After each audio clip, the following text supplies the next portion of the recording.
हम श्रीमद् भगवद गीता शुरू करने से पहले मैं आप सबको बात कहना चाहूंगा। हमारे जीवन में, हम सब के जीवन में बहुत सारी महाभारत है, बहुत बड़ी महाभारत है, बहुत बड़े बड़े योद्धा जो हैं हमारे दिमाग में हमसे लड़ रहे हैं। उन सबको परास्त करने के लिए एकमात्र उपाय श्रीमद् भगवद गीता है, जो भगवान ने अर्जुन को बोली थी। तो आज हम सब भगवान से प्रार्थना करते हैं कि हम सबको अर्जुन मानकर प्रभु हमें ये ज्ञान दे, जिस महाभारत के बीच में हम फंसे हुए हैं वहां से निकलने का, उस पर विजय प्राप्त करने का आशीर्वाद दें। हम सबको वो बुद्धि दें कि हम भगवान का एक एक शब्द समझ पाएं। हम सबको वो ज्ञान दें कि भगवान जो हमसे कहना चाहते हैं हम उसे जान पाएं और आगे उस मार्ग पर ईमानदारी से चलें। और उस मार्ग पर चलने के लिए भगवान हमें क्षमता दें, हमें सामर्थ्य दें, हमें आशीर्वाद दें और हर पल हर क्षण हमारे संग रहे। ऐसी प्रार्थना मैं भगवान श्री कृष्ण से करता हूं। और एक बात याद रखिएगा, आज जो हम पढ़ने जा रहे हैं, जो हम समझने जा रहे हैं, सुनने जा रहे हैं, हम सबकी महाभारत अलग है। इसलिए भगवान का शब्द और भगवान का विवरण हर एक के लिए अलग हो सकता है।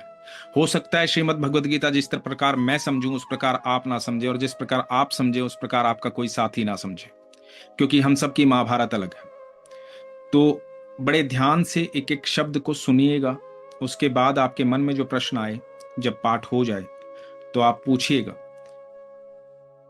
और एक बात, जो पहला अध्याय है, पहले अध्याय में जो है सिर्फ सेना जो है वहां की स्टैब्लिश हो रही है, संजय धृतराष्ट्र को बता रहे हैं। दूसरे अध्याय में भगवान कर्म की बात कर रहे हैं, भगवान अर्जुन को समझा रहे हैं। तो श्रीमद् भगवद गीता बोली ऐसी दशा में गई थी जहां अर्जुन जो है बड़ा सीधा साधा सच्चा इंसान, जिसको सबसे प्रेम था, अपने दुश्मनों से भी प्रेम था, क्योंकि उसको अपने परिवार में कभी दुश्मन नजर नहीं आते थे।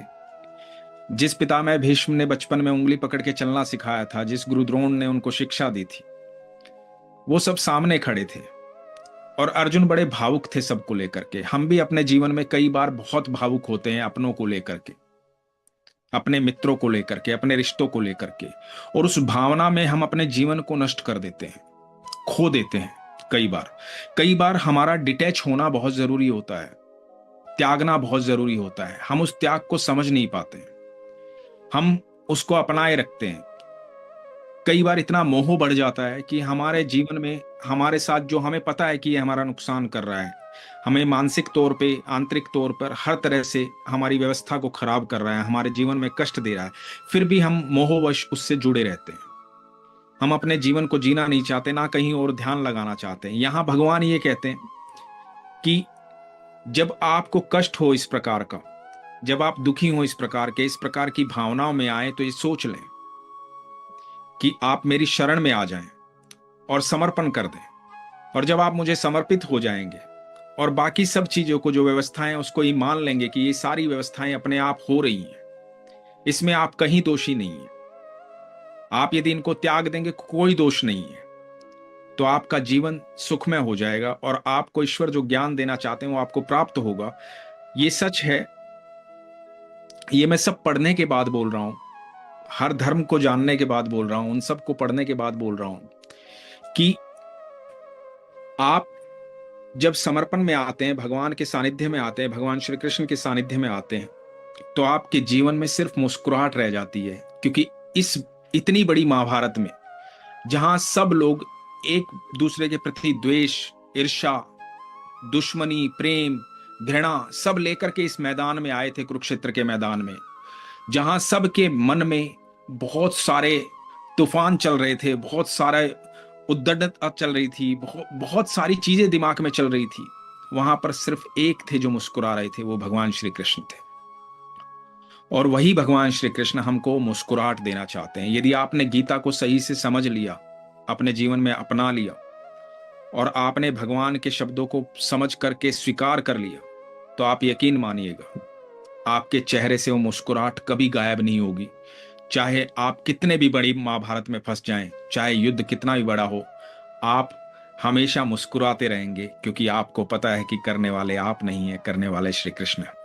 तो इसी भावना के साथ भगवान से आज्ञा लेते हुए, यदि आपके पास श्रीमद् भगवद गीता है तो अपनी भगवद गीता को अपने हाथ में लीजिए, उस पर हाथ रखिए और भगवान से आज्ञा लीजिए कि प्रभु, मैं आपसे आज्ञा लेता हूं या लेती हूं कि ये जो ज्ञान आपने 5000 साल पहले अर्जुन को दिया था, आज मैं इस ज्ञान को आपसे ग्रहण करना चाहता हूं, और वो शब्द जो अनंत ब्रह्मांड के रचयिता ने बोले हैं, जो साधारण नहीं है, उन शब्दों की समझने की बुद्धि मुझे दें। मेरे जीवन के महाभारत में मैं इस महाभारत पर कैसे विजय प्राप्त करूं, ऐसा ज्ञान मुझे दें।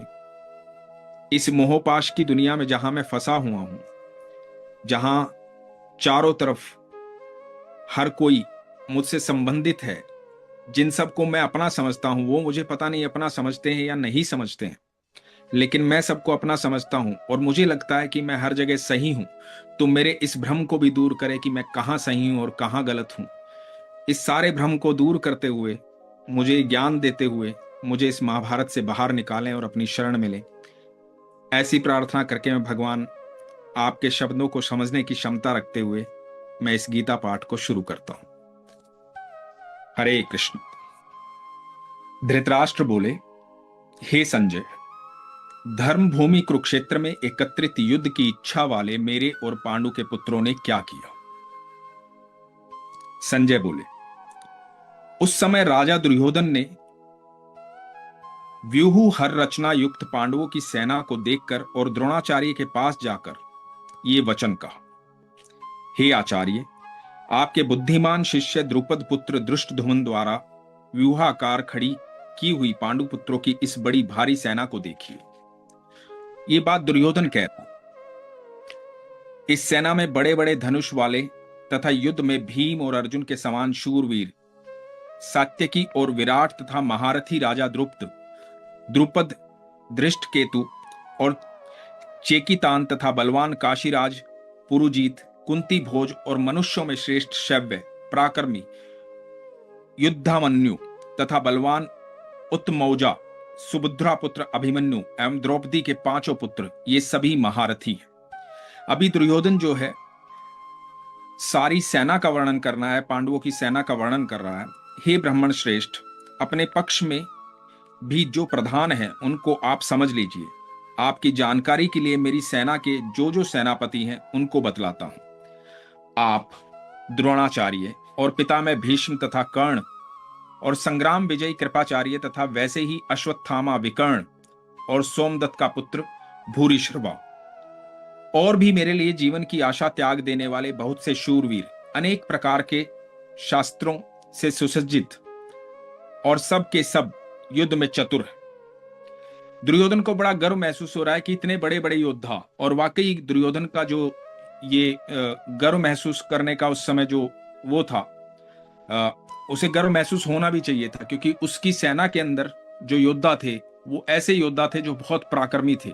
इस धरती पर वैसे योद्धा उस समय नहीं थे, क्योंकि गुरु द्रोण जैसा, पितामह भीष्म जैसा कोई भी नहीं था, और वो सारे योद्धा दुर्योधन के पक्ष में खड़े थे।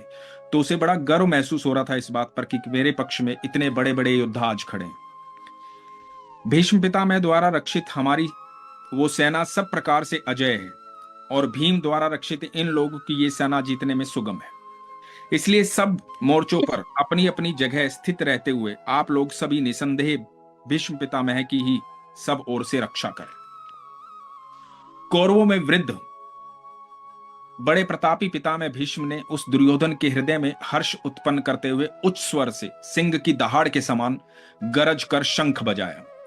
तो यहां पितामह भीष्म ने दुर्योधन को और ज्यादा उत्तेजित करते हुए अपना शंखनाद किया और युद्ध का ऐलान किया।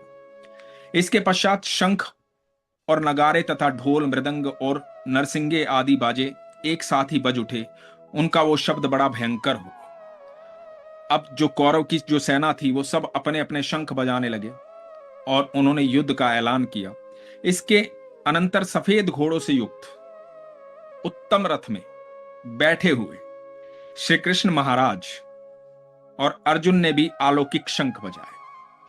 अब भगवान ने यहां से शंख बजाया, अर्जुन ने अपना शंख बजाया, श्री कृष्ण महाराज ने पंचजन्य नामक, भगवान के शंख का नाम है पंचजन्य नामक, अर्जुन ने देवदत्त नामक भयानक कर्म वाले भी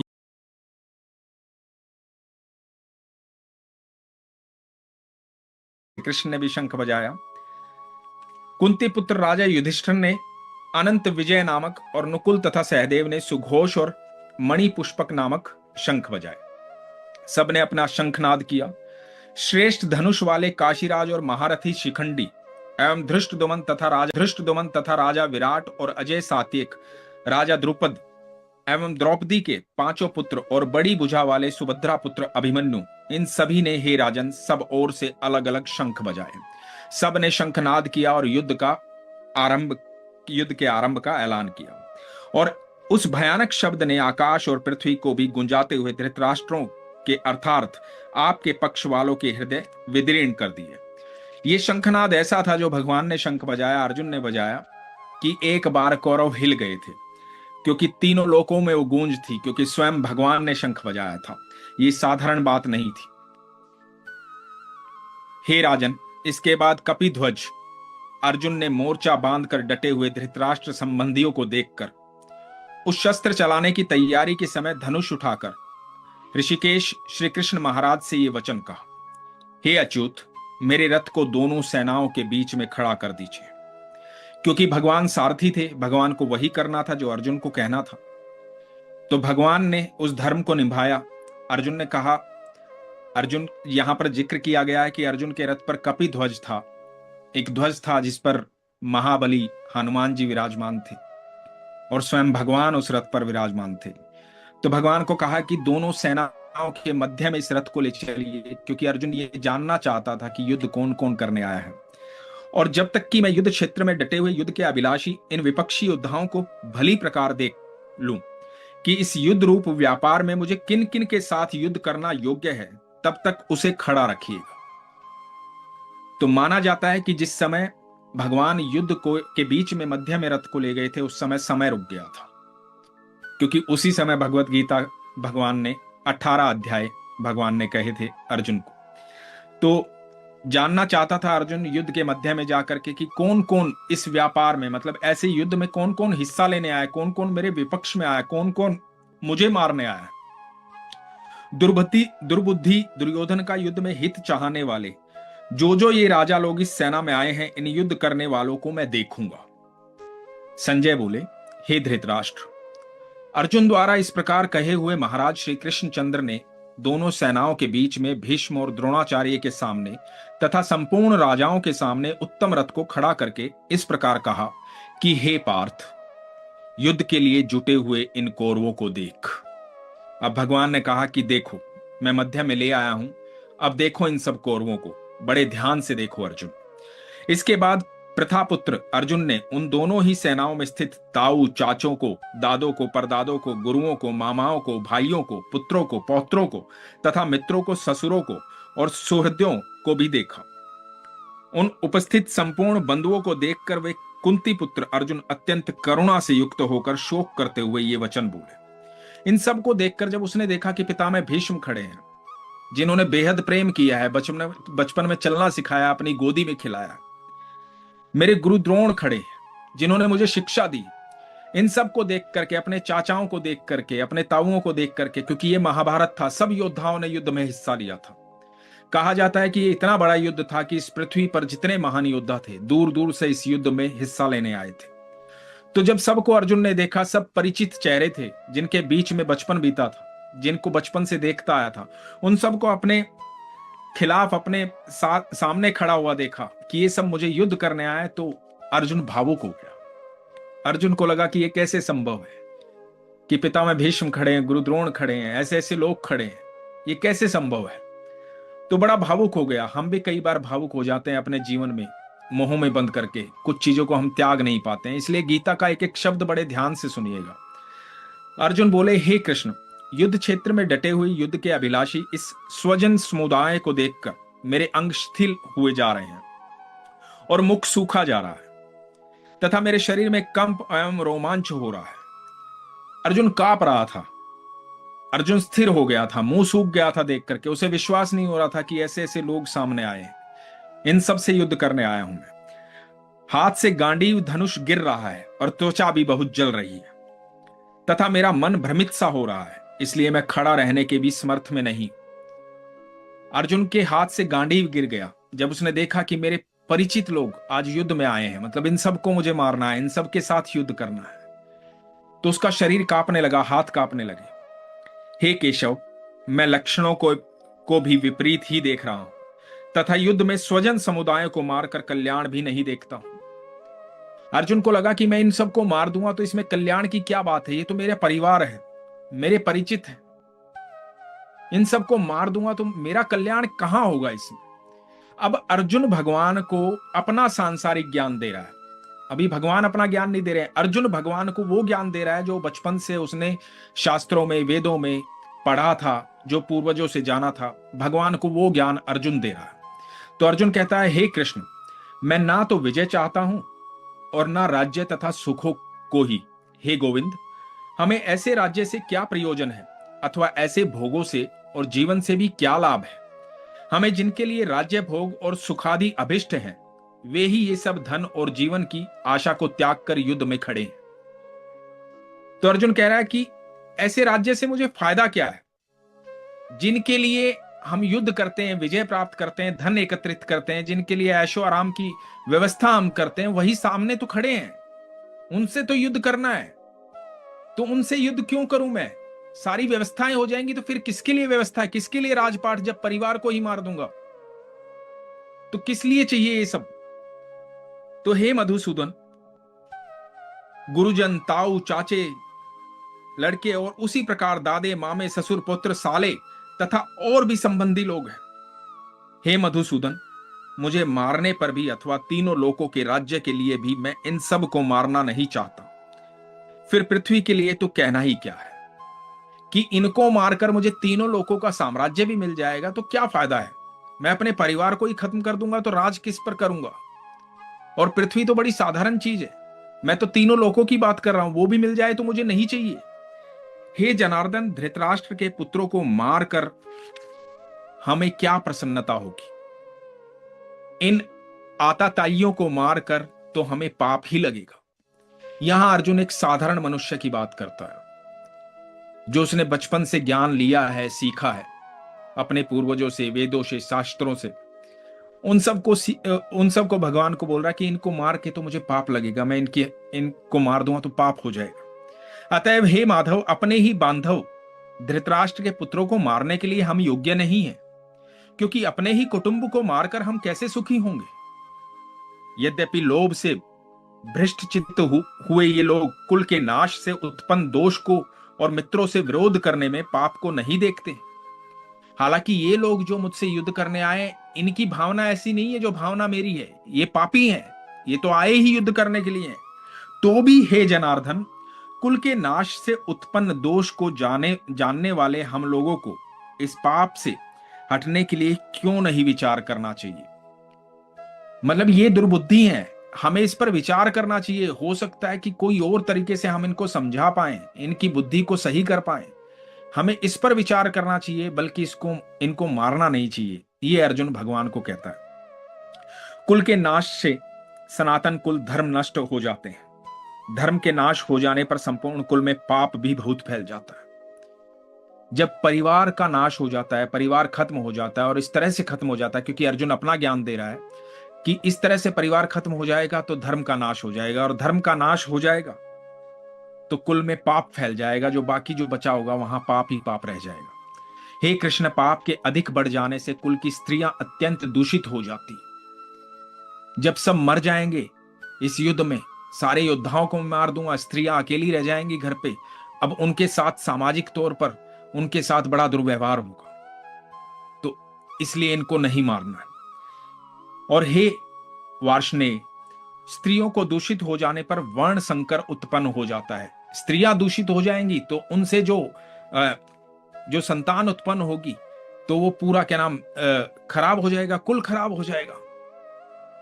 किस तरह के जाति के, किस प्रजाति के लोग बलशाली होंगे, किस तरह से स्त्रियों के साथ दुर्व्यवहार किया जाएगा, आगे किस तरह की संतान होगी, सारा कुल जो है वो बिगड़ जाएगा। वर्ण संकर कुल घातियों को और कुल को नरक में ले जाने के लिए ही होता है। लुप्त हुई पिंड और जल की क्रिया वाले अर्थात श्राद्ध और तर्पण से वंचित इनके पितृलोग भी अधोगति को प्राप्त होते हैं।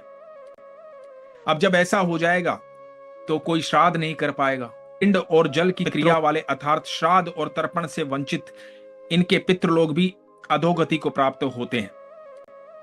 अब जब ऐसा हो जाएगा तो कोई श्राद्ध नहीं कर पाएगा, पितरों की आत्मा को तृप्ति नहीं दे पाएगा, तो कोई कुछ कर ही नहीं पाएगा, सब संकट में आ जाएंगे, कुल का नाश हो जाएगा। इन वंश संकर कारक दोषों से कुल घातियों के सनातन कुल धर्म और जाति धर्म नष्ट हो जाते हैं। हे जनार्दन, जिनका कुल धर्म नष्ट हो गया है, ऐसे मनुष्यों को का अनिश्चित काल तक नरक में वास होता है, ऐसा हम सुनते आए हैं। यहां अर्जुन ने वो बात कही कि बचपन से मैं सुनता हूं कि ऐसा हो जाएगा, इतना पाप हो जाएगा तो कभी भी नरक से छुटकारा नहीं मिलेगा, हम सब आत्माओं को नरक में जगह मिलेगी। हाँ, शोक, हम लोग बुद्धिमान होकर भी महान पाप करने को तैयार हो गए हैं, जो राज्य और सुख के लोभ से स्वजनों को मारने के लिए उद्यत हो गए हैं। तो अर्जुन कहता है कि हम लोग तो बुद्धिमान हैं, चलो ये सामने जो खड़े हैं ये तो मूर्ख हैं, लेकिन हम लोग तो बुद्धिमान हैं, और हम लोग बुद्धिमान होते हुए ऐसा युद्ध कैसे कर सकते हैं, और वो भी थोड़े से लोभ के लिए, राजपाट के लिए। तो भगवान ये तो गलत है, ये तो नहीं करना चाहिए। अभी अर्जुन भगवान को समझा रहा है, यदि मुझ शस्त्र रहित एवं सामना न करने वाले को शस्त्र हाथ में लिए हुए धृतराष्ट्र के पुत्र रण में मार डालें तो वो मारना भी मेरे लिए अधिक कल्याणकारक होगा। यहां पर अर्जुन कहता है कि यदि मैं शस्त्र छोड़ दूं, इन सब का वध करने से बेहतर है कि ये मुझे मार दें। कई बार हम ऐसे संकट में आते हैं, कई बार हम ऐसे संकट में घिर जाते हैं, अपनों के बीच में, अपनी पारिवारिक स्थिति के बीच में, अपने ऐसी